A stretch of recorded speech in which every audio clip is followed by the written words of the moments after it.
merci à tous d'être présents au vernissage de cette exposition et du début de notre opération de commémoration de la Première Guerre mondiale. Pardon.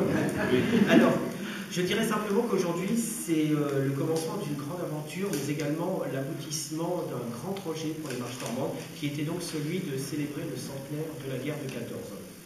Nous avons eu cette idée il y a quelques mois, et la voilà réussie. Se souvenir de ce moment d'histoire aurait pu être une date sur un calendrier, mais nous avons voulu, à l'occasion de ce centenaire, et fidèle à nos idéaux associatifs, fédérer les énergies pour en faire un moment où le souvenir se partage.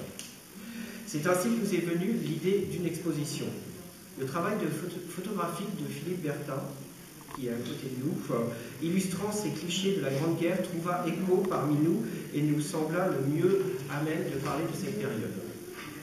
Mais un tel travail se partage, et l'idée vint de faire de cette exposition une sorte de fil rouge à travers 7 communes, Annette, Épied, Aisy-sur-Eure, Garenne-sur-Eure, Ivry-la-Bataille, La Couture-Boussée et Saint-André.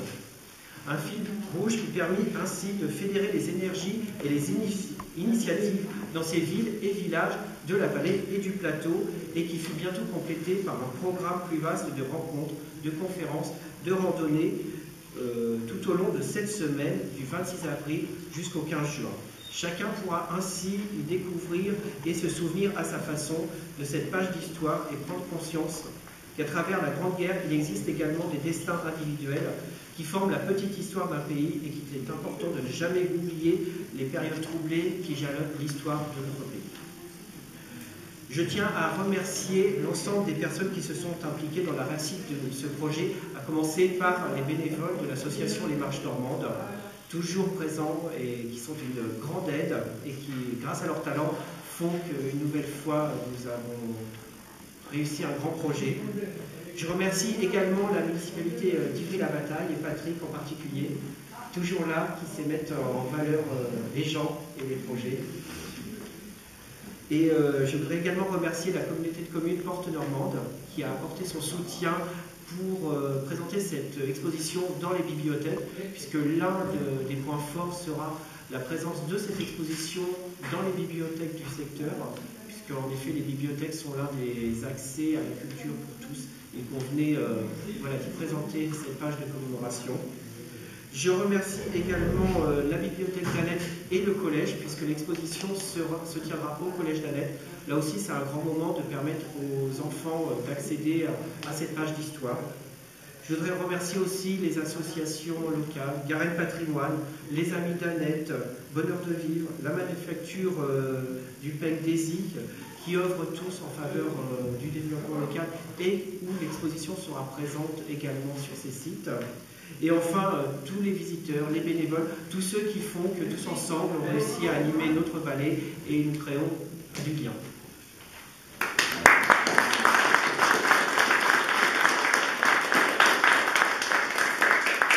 Patrick ? Oui, je suis ravi. De voir cette salle encore et puis dire combien c'est un plaisir en tout cas de travailler avec les Marches Normandes qui sont présidées donc par Richard Blanc et puis par son équipe. Toujours beaucoup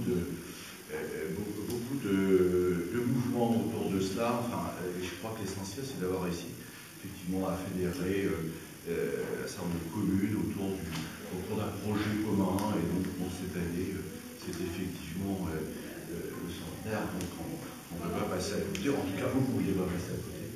Et je suis donc très fier de pouvoir aujourd'hui, donc je dirais, inaugurer cette première journée qui va se dérouler pendant cette exposition et puis plusieurs semaines. Donc merci à tous, merci Madame Lefebvre d'être parmi nous, conseillère générale de l'Eure-et-Loire, qui bien sûr maintenant nous accompagne pour faire un nombre de projets puisque nous sommes en Portugal. Donc nous sommes toujours tous ensemble. Voilà, mais écoutez, moi je pense que c'est venu le moment de découvrir. Voilà, en compagnie de l'artiste qui sera le plus à même de parler de l'exposition. Voilà, je vais vous dire peut-être juste un petit mot. En fait, d'abord j'habite Lisieux pour me situer géographiquement. Sur le plan de la photographie, je suis photographe, j'ai une activité photographique depuis 1983, ça ne date pas d'hier, mais principalement autour de la mémoire collective. J'ai travaillé beaucoup sur des villes dont l'identité s'est figée à un moment donné de son histoire.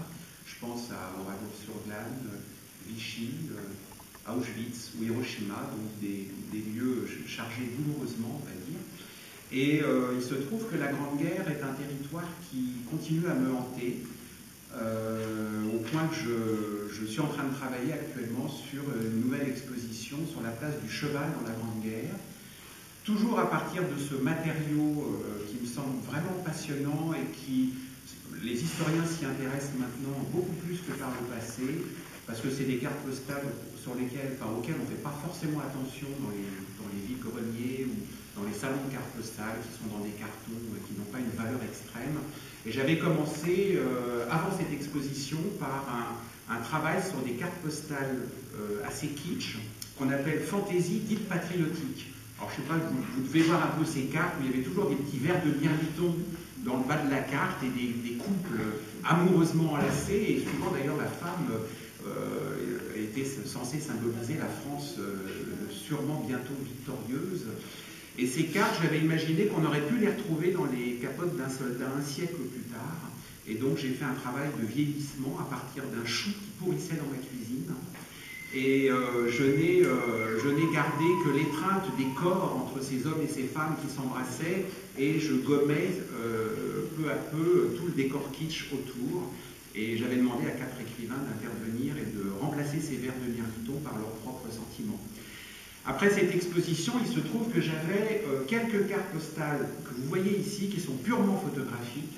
Et la première, je me suis rendu compte qu'il y a eu un déclic avec 2 images, c'était celle-là, où on s'aperçoit qu'entre cette image du passé, qui est effectivement source de vie, de paix et de sérénité, cette carte postale de destruction, finalement, offrait une correspondance spatiale assez étonnante et en même temps assez dure.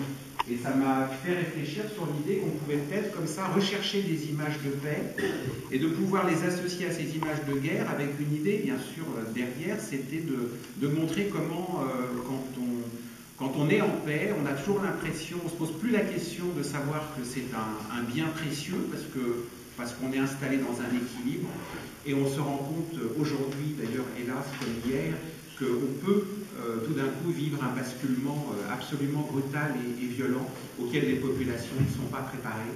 Et c'est un petit peu ça qui m'a motivé, cette idée-là, dans ces images. Et puis il y a un soldat qui avait écrit une petite phrase.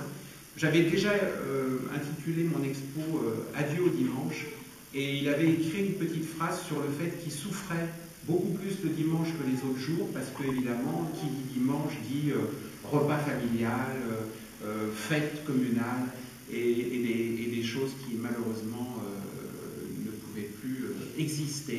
Donc c'est voilà, cette idée de tension entre cet équilibre passé et comment la Grande Guerre nous a d'ailleurs si frappé et touché que sa mémoire perdure encore aujourd'hui auprès des jeunes générations. Et quand on fait des collectes de documents, comme d'ailleurs ce que Michel vous présente dans ces différentes vitrines, il y a toujours une émotion très grande et un souhait de partager collectivement cette mémoire qui perdure et qui nous travaille encore.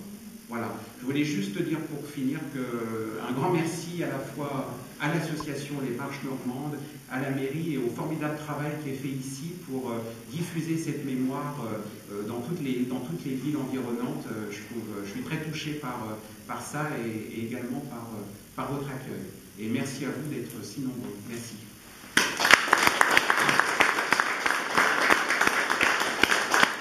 vous avez des questions sur telle ou telle image ou des choses qui vous surprennent, n'hésitez pas. Voilà. Des questions sur les vitrines?